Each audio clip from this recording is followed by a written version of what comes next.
آخری وقت میں جا رہی ہیں، دنیا سے جانے کا وقت ہے. اللہ کے نبی صلی اللہ علیہ وسلم کی گود میں حضرت خدیجہ کا سر ہے، وہ شوہر کے گود میں سر ہے. حضرت خدیجہ کا آخری وقت روح نکلنے والی ہے اور میاں بیوی بات کر رہے ہیں، آپس میں بات کر رہے ہیں. حضرت خدیجہ نے پوچھا، اللہ کے نبی نے پوچھا کوئی خواہش ہے، کوئی وصیت کرنا چاہتی ہیں آپ جانے سے پہلے؟ حضرت خدیجہ نے پوچھا ایک خواہش ہے، میری زندگی کی پہلی اور آخری خواہش ہے. اللہ کے نبی نے کیا پوچھا، کیا خواہش ہے؟ آپ بتا دیں، میں آپ کی خواہش پوری کرنے کی کوشش کروں گا. حضرت خدیجہ نے کہا کہ اللہ کے نبی، میرے سرتاج، میرے شوہر، میری آخری خواہش ہے کہ میں جب مر جاؤں تو مجھے دنیا کے کپڑے میں کفن نہ دیا جائے، دوسرے کپڑوں میں کفن نہ دیا جائے.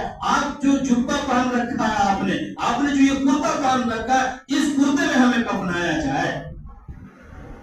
میرا کفن آپ کا کرتا ہو.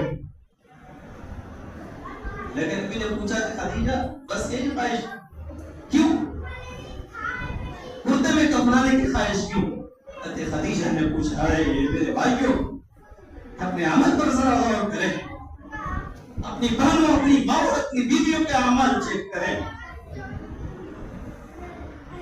خدیجہ نے کیا فرمایا؟ جن کو سلام آتا تھا اللہ تعالیٰ کا، وہ فرما رہی ہے کہ اللہ کے نبی، مجھے اپنے عمل پر بھروسہ نہیں، مجھے اپنے عمل پر بھروسہ نہیں، پتہ نہیں جنت میں جائیں گے کہ جہنم میں جائیں گے، مجھے اپنے عمل پر بالکل بھروسہ نہیں ہے.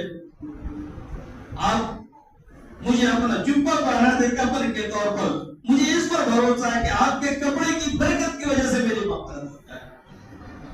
عمل پر بھروسہ نہیں، نبی کے کپڑے کی برکت پر بھروسہ ہے. اللہ کے نبی، ہاں بیوی جب ایسی ہوتی ہے تو شوہر بھی ایسا ہوتا ہے.